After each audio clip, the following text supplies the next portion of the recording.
not ready? No, just gotta wait a second. Second. Oh, right. Lights, camera, action. It's about paneling, right? Yes. How are we going, Johnny? We all good? Is it on? I think so. Oh, well, Yep, most of your mic's off, so. We went them on. You're going to be waiting for me.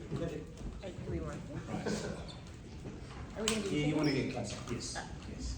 Oh, so we are recording, but we're not recording. Right.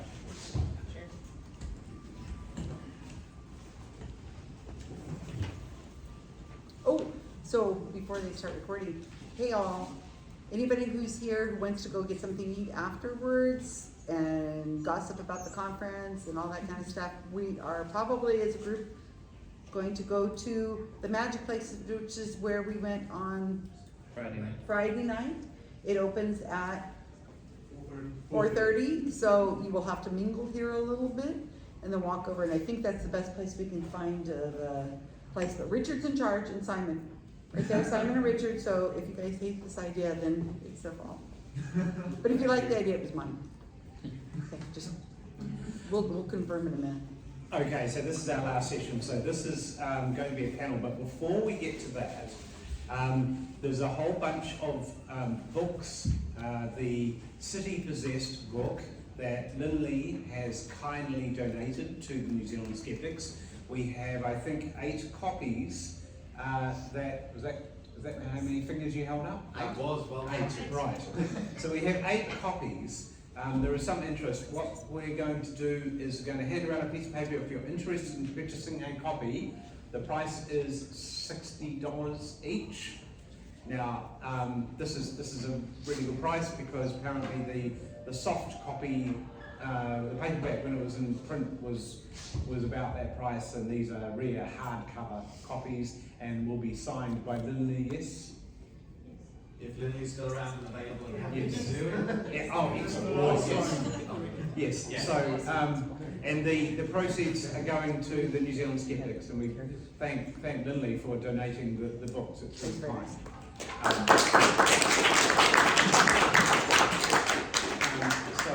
So if you're interested in one of those, just put your name on the piece of paper, and if there are more than 8 people, then we'll obviously have to do a draw to see who was the lucky purchaser.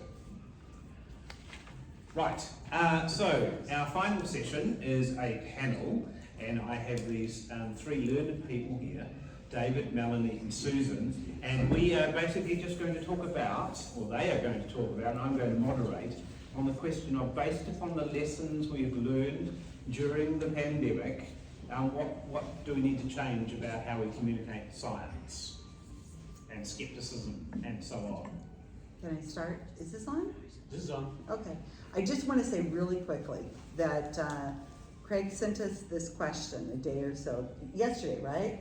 And so when the 3 of us were kind of standing off to the corner talking about this question that was going to be asked, all 3 of us interpreted the question differently. And I think that's really interesting because he was saying something about statistics and numbers and so on. And Melanie was talking about education and how we should look at it from the educational point of view. And I was looking at it from a community way. I was thinking how we could, as a community, we could do better for our members. And I just thought that was really interesting how we all took it. It's the same question, but we all looked at it from a different point of view. So this should be an interesting panel. Diversity rocks. Diversity rocks. So who's going to start this? We asked the question better. I mean, I just was very clear. Did you not get that? It was very clear. We all don't understand the question correctly. I could talk for 2 days on community and how to build our community best, and everybody else here could do the same on that. Okay, well, why don't you start? No. How should we build better communities based upon what we've learned from the pandemic? Oh, absolutely. We need to do better at training people with technology. I think that we lost a lot of people in our community who did not know how to use Zoom, did not know how to use their computers, did not have webcams. And I think that also we need to embrace the idea of having more virtual content for people who are either uncomfortable coming out or just can't make events. I mean, you had your board meeting today with a Zoom meeting, and some people were able to participate. And I think that we just need to be a lot more inclusive about using virtual as well as in person. And let me tell you, in person is super important. But we also need to kind of help out with people who don't really understand how best to use technology, how to set up a webcam. I mean, I think if we could have people volunteer to go to somebody's house and set it up and show them how to use it, I think that would be really helpful. We didn't have that preparation because no psychic predicted COVID. Just saying. And so nobody knew. So when the lockdowns came, there was a large segment of our population that was completely left out in the cold because they could have nobody over to show them how to use it or how to get the technology going. And that's what I would say. Okay, interesting. So you're advocating for going house to house, setting up people's technology. Well, just the members of the group that maybe had met in the past and you can't get, and they need help getting on so that they can participate, because we don't want to lose all of our community. We want to continue growing, but we don't want to lose the ones we had. Well, I think what we did learn was how effective virtual meetings can be, and we did learn that you can have meetups that span the globe, and that's been really. And we effective. do, Yeah. we do. So, Melanie, you want to talk about how we teach about science and skepticism? So skepticism, I think we as a community have a real opportunity to help people understand the value of skepticism. So we saw science play out in real time in the pandemic, and I think a lot of people don't understand the process of science. By the way, this is my way to get me going. You're gonna have to shut me up. So we have a history of teaching science, especially in the United States. I don't know about here. We teach science like it's a bunch of things to memorize. And it leaves people, first of all, they forget those things. And they get the wrong impression about what science is. Like, science is facts, and when you have facts, and you show me those facts and prove it to me, then I will accept. And that's not what science is at all, right? Science is a method of trying to understand the world. Each piece of evidence is a piece of a puzzle. Facts can change. Our explanations of those facts can change. Science is always tentative, and it's always learning. When it changes its mind, that's a good thing. It doesn't mean science lied to you. And so I think we could do a better job helping people understand science literacy. And then information literacy. So the first line of defense when you're faced with new information is skepticism. If you don't stop and ask, is this true, then you won't. So you have to first stop, let that alarm bell go off, listen to it, and then how do you find good information? Susan did such a great job the other day with I'm stealing that example, the blow dryer burns. You just said the word out loud. You're not supposed to say what it is. It's a secret. She already blew it.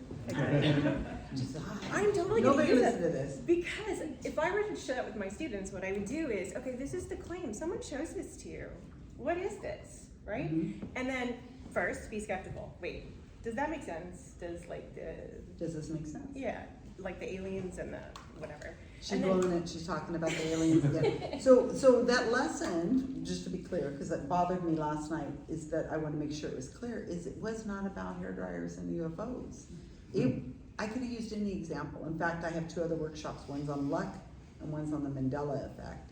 And anything like that can be used as the example I gave you guys. So if Melanie wants to use it in her classrooms or whatever, wonderful, please take it, run with it, steal it, I don't care. But you could use any kind of Right. pseudoscience. But let me just finish here. The point here is the process. Mhm. And the process is this true?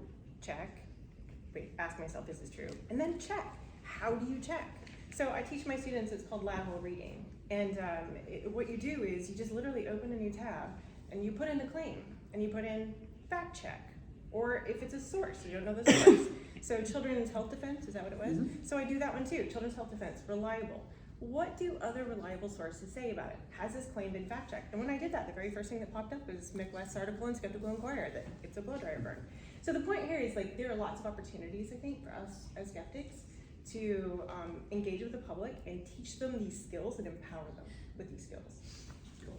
So, David, when you started putting out your tweets about the statistics of COVID, how did that change over time? Like, did you sort of kind of start out and have this naive expectation that people would take your stats as sort of face value? I had an existing community of people around me interested in public data because I've been talking about it for a long time. So I had the expectation that people interested in public data would be interested in public data about COVID because there was an epidemic on. I never expected to be mentioned by name in cabinet briefing papers about COVID because I was looking at some released ones a little while ago, and I saw in mid-2021 in one of them the phrase, David Hood has calculated. And that came through an informal network where there'd been the releases on how many people in occupations had been catching COVID, and I had done some additional analysis on the kinds of things in the jobs that would trigger that.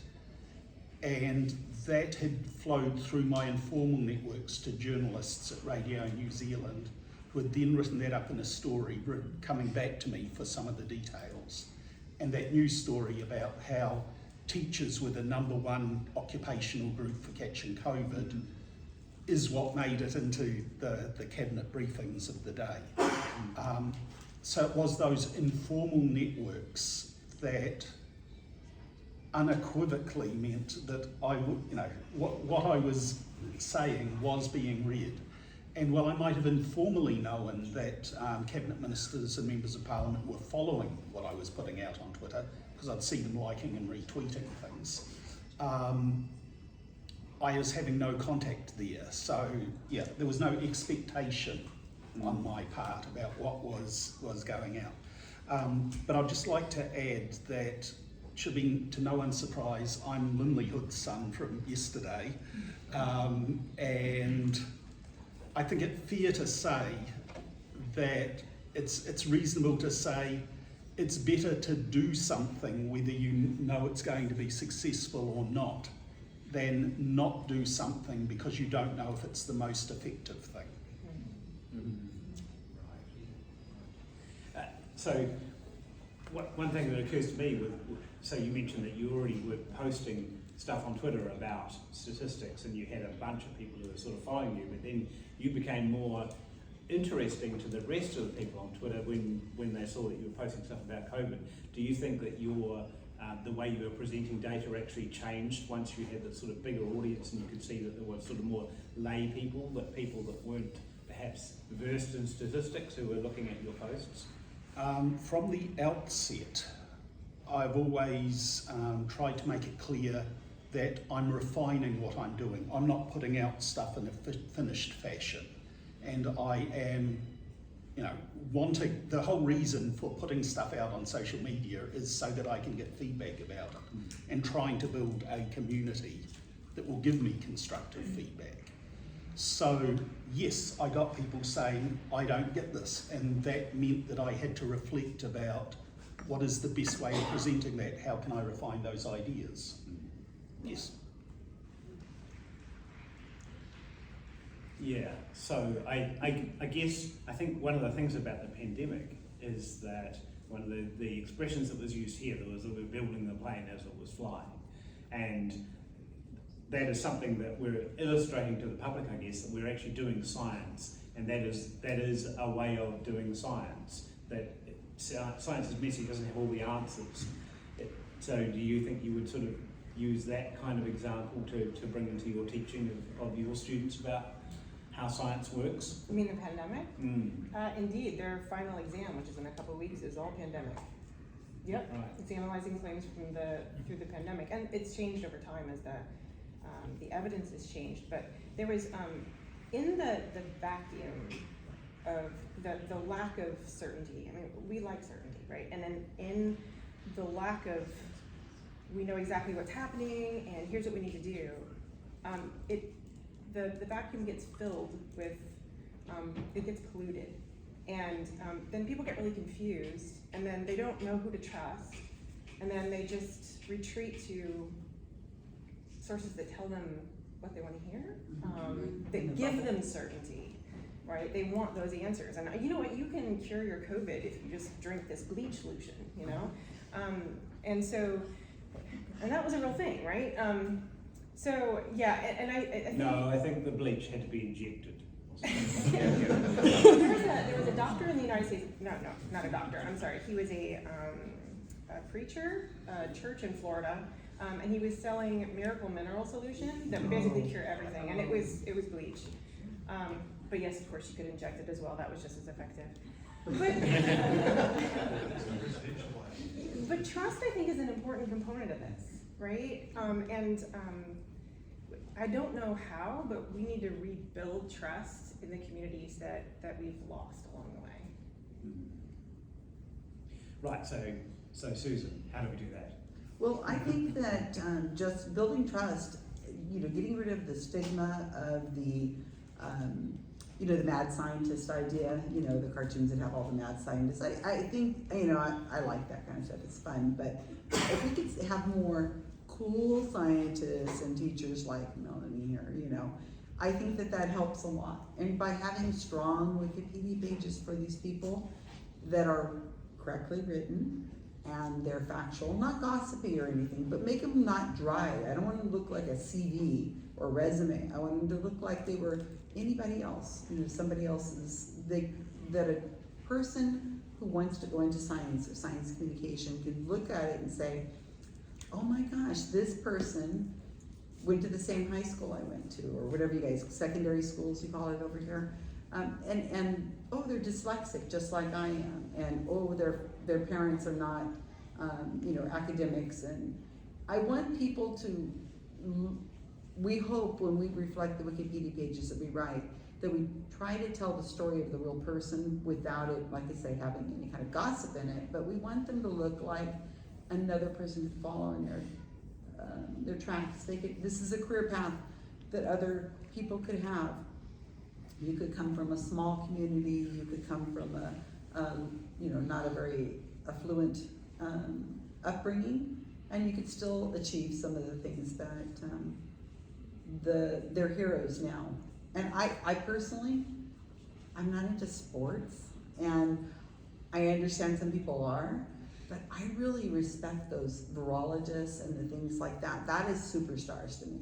The people out there on the front lines during the pandemic and elsewhere who created the vaccines and all the things that are amazing, that make our lives so much better. And I think that if we could glorify them more, and not just by Wikipedia, but if we could make them cooler, I don't want to say make them cooler, but I want to make them like they're not the crazy scientist kind of thing, but they're, I think that would build a lot of trust because they would see that they were just like everybody else. What? I just want to chip in on trust. I think it's for the New Zealanders in the room. I think it's really important to note New Zealand is a very, very low degree separation country. You can get personal contact from person to person with very few steps. And so that personal network of I know X, they're a good guy, or I know Y, she knows her stuff, is a very powerful thing compared to countries where it's a very much more formal separated political system and things like that. And I think for New Zealand, if there is anything I would say, it's keep up those social connections, keep making them, keep maintaining them to people around you. So David, are you saying that scientists should throw more parties and be more social? Well, I mean, scientists in New Zealand are social. Yeah. I was having a discussion at lunchtime about the fact that I've approached New Zealand scientists with some pretty odd data, and it's data that could easily put one in the kook sphere if one pushed for a particular thing around it. But they've been very gracious and communicative and talking it out and suggesting things I might go away and want to look at in the, yes, that's interesting, is it true kind of way. And that's the and then they've recommended, hey, you should talk to this person and tell them I sent you, and that kind of thing. Networking. Yeah, I actually taught in mid-2020, an American data scientist of my acquaintance in Baltimore was saying, with everything that's going on, with the incipient fascism, with the pandemic, I just don't know what I can do for people, even though I am a high-level data analyst. And all I could say was, what can you do for your very local community in helping them understand what's going on? Perfect. Can you do letter drops for Zoom meetings? You know, anything along those lines, because doing something is better than nothing. Yeah, speaking to the school groups helps, speaking to the senior centers. And I just want to put it out there, and probably Melanie's the same, is we're happy to probably zoom into a student classroom or whatever. I know that I've done a bunch of them during the pandemic. It allowed me to be able to get into the classrooms and speak. And I think that we should do a lot more of that if we can. So one thing a friend of mine commented to me was that before the pandemic, he sort of saw that Skeptics was kind of this little niche idea about how we should be careful about whether things are true or not. But then, with all the misinformation that came out during the pandemic, he said, well, yeah, skeptics actually play a much larger role in life than they previously did. How can we broaden the participation to make everybody a skeptic and not just this niche people Well, we are. belong to? I think most adults are skeptics. I mean, you don't become an adult and not be able to have had some skepticism. I mean, it's even to buying a car or having a bank account or getting into a relationship. And I think that's how we should broach the subject, is we're all skeptics. It's just that some have more degrees of skepticism than others. And so I embrace the word, but I think that's how we would approach it. Just, we're more alike than we are different. Even though you guys use in places you shouldn't use in the word. I mean, I can forgive that, but you know. I kind of feel like I'm still approaching this topic as an outsider. I'm pretty new to the skeptic community. I've only maybe Last 2 year. years. Yeah. And I honestly didn't know y'all were here. We're happy she's here. We love her. I love you all. It's awesome. I feel like shouting from the rooftops, like, hey, there's this really cool movement with these awesome people that have something that can help you with your life And we're empower fun. you. Yes. Yeah, we have parties. And we have fun parties. Yeah, we eat cake And so with frosting. with frosting. I love frosting. And so, I do feel like whenever I approach this topic with people who aren't in the movement, it's this look on their face, and it's either like they think it's denialism, they think it's negativity, cynicism. Even the educators, like I speak with a lot of science educators, and most of them do not understand that what they're doing in science is scientific skepticism. Yeah. And I feel like that's this huge, if we were marketing to people, like they're our target. How do we get to them and show them how great this is? Mm-hmm. Word of mouth and scholarships help. I'm even less a skeptic in the official sense, because I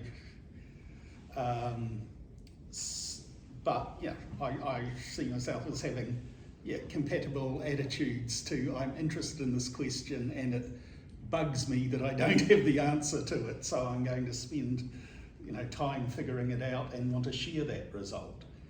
And I think there is a couple of issues around that, about the degree to which you want skepticism as a philosophy to grow by contributing it into other discussions going on. And for New Zealanders, there are going to be a lot of select committees submissions and things like that coming up in the next few years, versus coming along to meetings and things like that. And the degree to which you want an organisation that promotes that kind of thing. Yeah, I'm not giving you an answer to that. I just think that there's the practice of skepticism and promoting it versus the organisation. Yeah, I think you're right, and given what some of the parties in this most recent election campaigned on, it does seem like there was going to be some sort of inquiry into how COVID was handled, and should we be stepping into that? And I can't off the top of my head imagine exactly what they're trying to uncover. Are they trying to point fingers at people and saying this wasn't done right, and then we come back to the analogy of building the plane while we're flying it, and is it fair to look back and see what things were done correctly or wrong, and with the 2020 of hindsight, I guess. Oh, why are you looking at me? I don't know. Oh, okay, well, I don't have the answer. Well, I think that we can do a lot, because this is how I do things, especially in places where I don't understand the question correctly. So you answer the question, you hope they'd asked you, and do it with confidence and nobody will notice. So my answer, thank you Craig for sending that to me, is that I think that if we can help grow the community if we promote the community. And like I said, I'm happy to use the word skeptic. All of you guys here, there's 40 people or so that have stayed at this conference. We've had almost 60 people or so at the conference, which is amazing. Showing up is the first line of action, just showing up. And promote it. Talk to your friends, talk to your neighbors, do talks yourself, read the books, leave them, take all your magazines, the skeptic magazines, leave them in the chiropractor's office, or acupuncturist's office.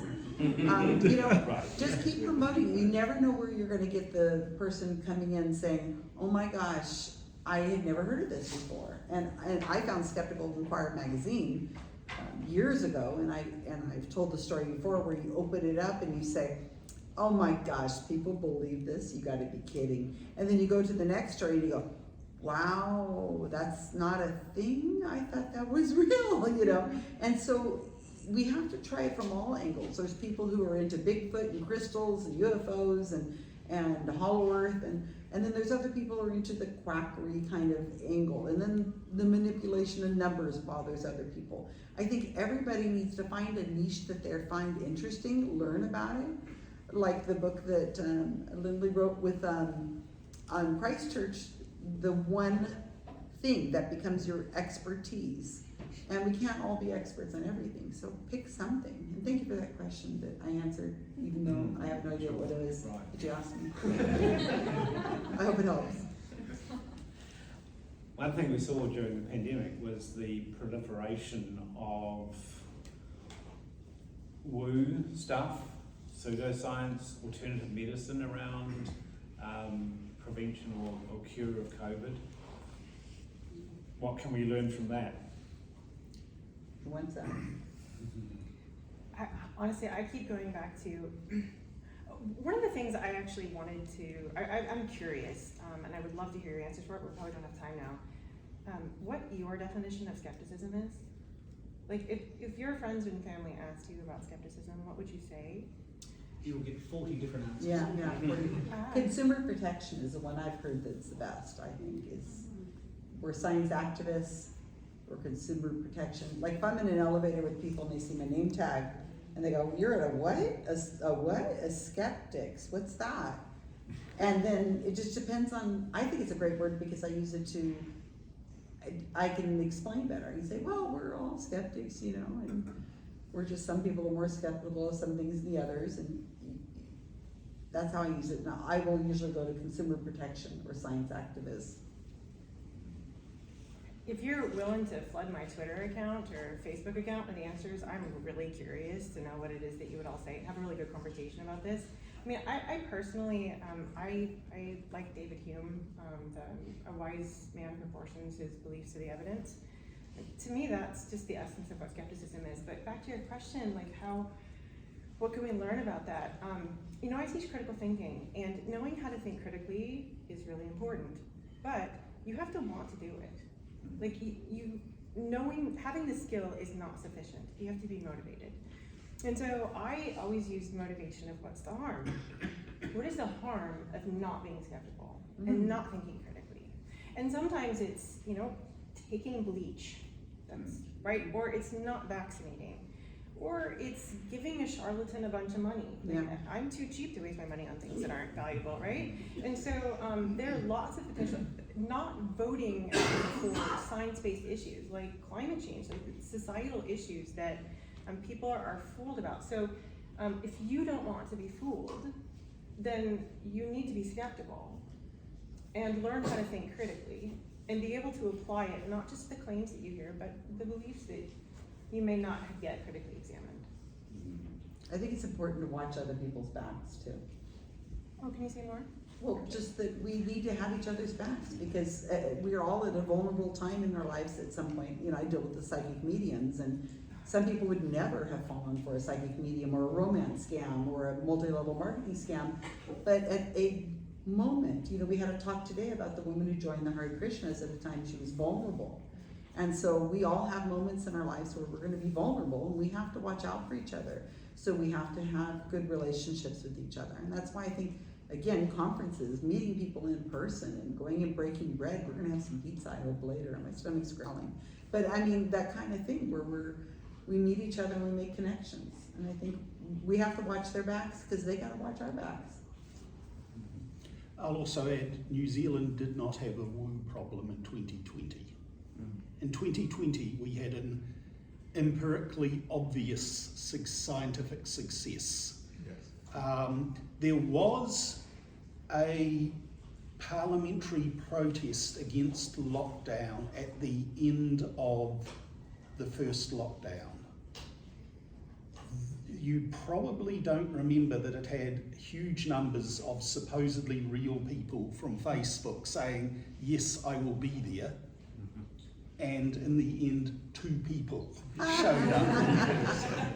So it wasn't really until 2021 and the Delta outbreak and the coordination with some international stuff that New Zealand's problems really kicked in.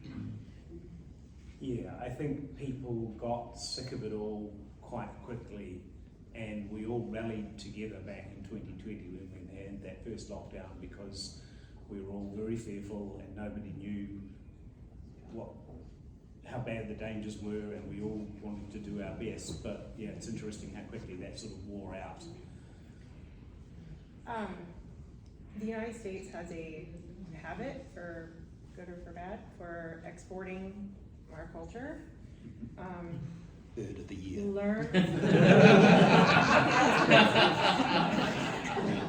Why are they still using extra U's? I don't understand. But learn from what we're doing and do not follow us if you can help it at all. You do not want to hear what is happening over there. No, we've got some good stuff. I'm sure I can think of something, but I quite like the French fries and things that, No, we do have, I love living in America. I think New Zealand would be the place I would go to maybe if I had to flee, but so please. I'm ready to come now, so. I love where I live. But yeah, America has a lot of, United States, as I'm supposed to say United States and not America, because they keep thinking of the continent of America. United States is pretty cool. I welcome you guys to come bring your tourism dollars to our area, please. And if you could vote, that would be great. Yeah, that'd be great. Please do so.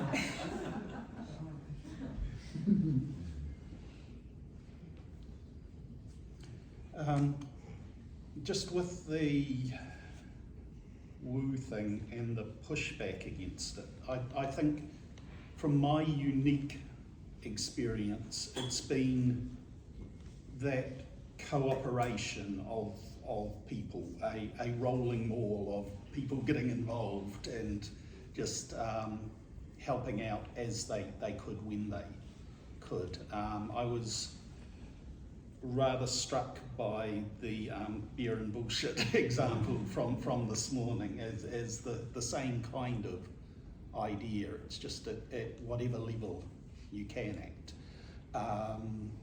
And I don't know about the degree of polarisation in the US that prevents or makes difficult that kind of thing.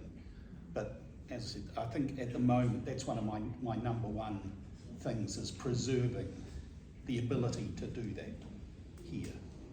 I don't think we're as polarized as we appear in the media, to be honest with you.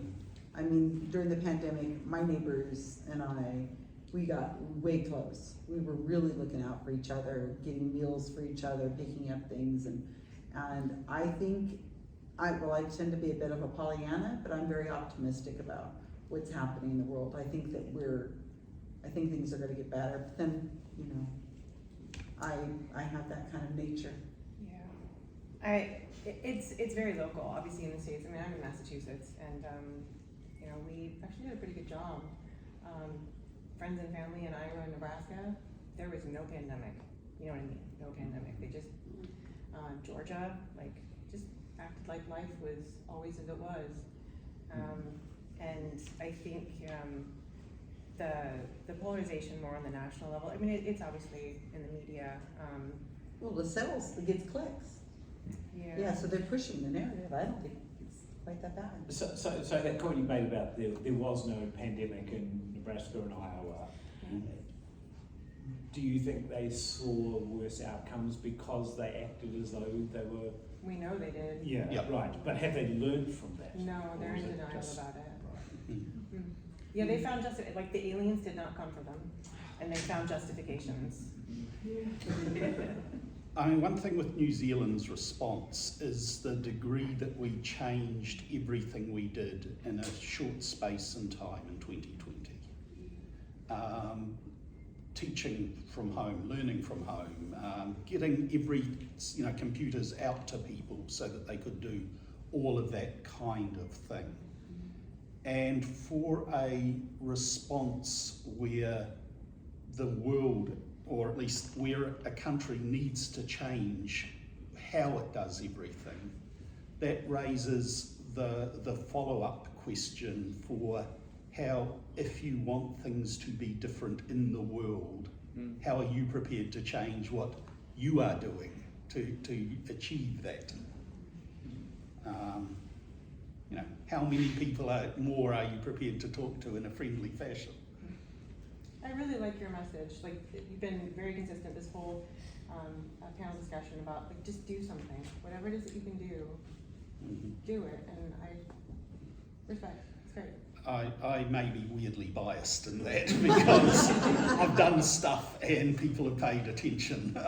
So I have a what's the correct term for that bias? Survivor bias. Yeah, survivor bias, except clearly an opposite, well, no, not a death bias, but yeah, clearly a success bias. Success bias. The CEOs putting everything down to, these things for being, the reason for my success kind of thing.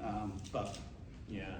there's luck too. I guess one of the really interesting things about the success that New Zealand had in terms of preventing the number of deaths that we did was that then people from other countries wanted to come after us and criticise us for our response, and that, I don't know, do you think that was motivated by jealousy or? No, it's a perfectly reasonable coping mechanism. Why are tens of thousands of people dying in our country and not over there?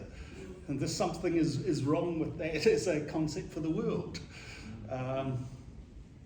The world must be wrong rather than what we're doing. So, no, I understand it as a coping mechanism, but yes, I push back against it because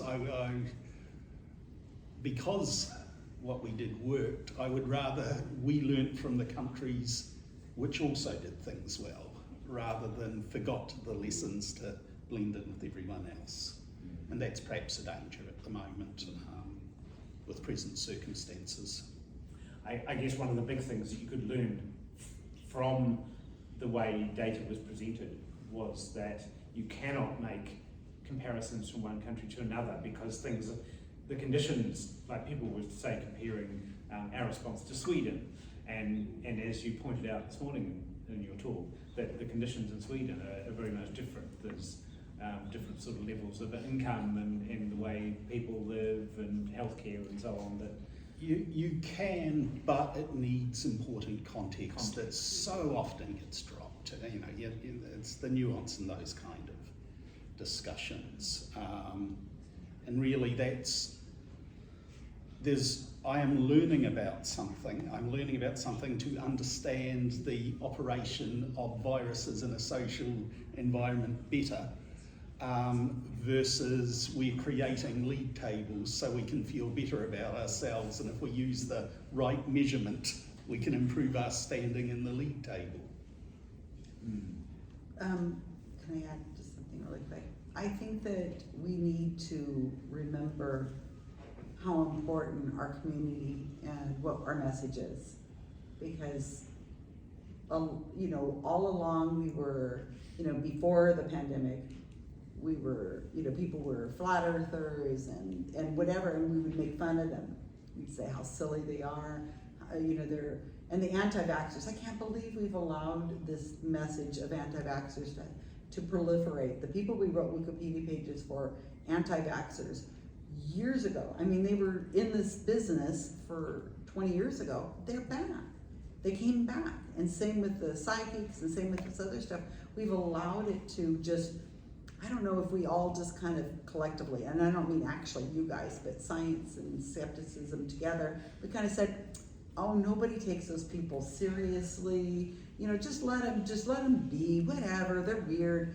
But what happened is that the problems they had with the reasoning became worse, and at a certain point they became the QAnon, the flat earthers a lot of them became anti-vaxxers, and then they're marching on our Capitol, and all this nonsense, we didn't take it seriously. I don't know if we thought we were better than them, or we didn't, we should have dealt with it before, and I think we need to make sure we're remembering that when we elect somebody into our offices that is, has that kind of bent. We need to take this seriously. We cannot be allowing this kind of thing to grow again, because they killed us. I mean, millions of people in the world are dead because of the nonsense that was spread through their networks and so on. So we need to really take it seriously and crush this. I really see this as a war,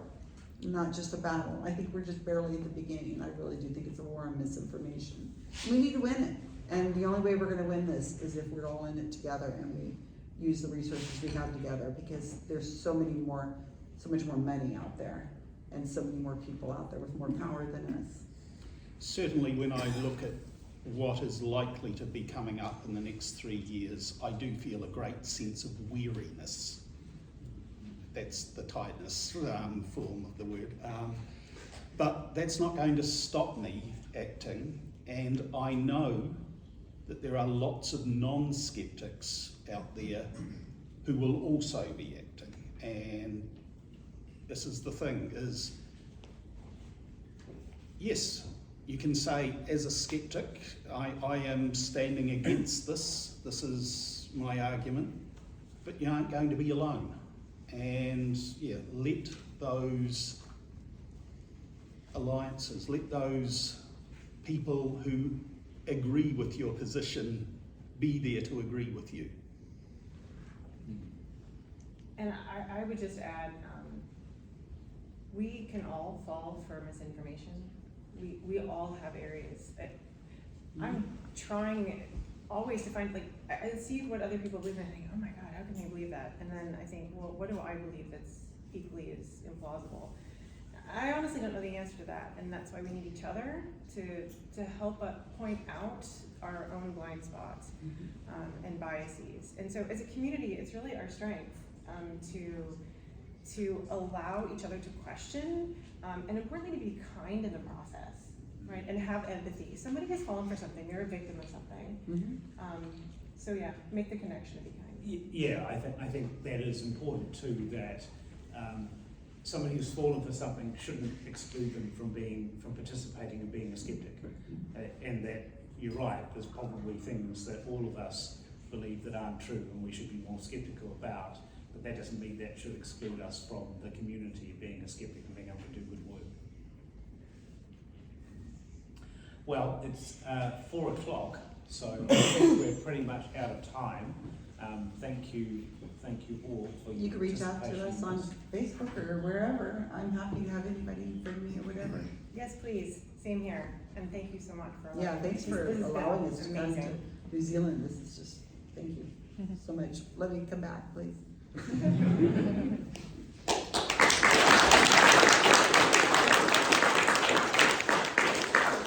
Thank you. So before you all go, can I have your lanyards, please? And if you're putting your name down for a book, can you come see me at the front? And we're gonna go get something to eat at what time? 4:30? 4:30 at the Magic Place, the restaurant. If you want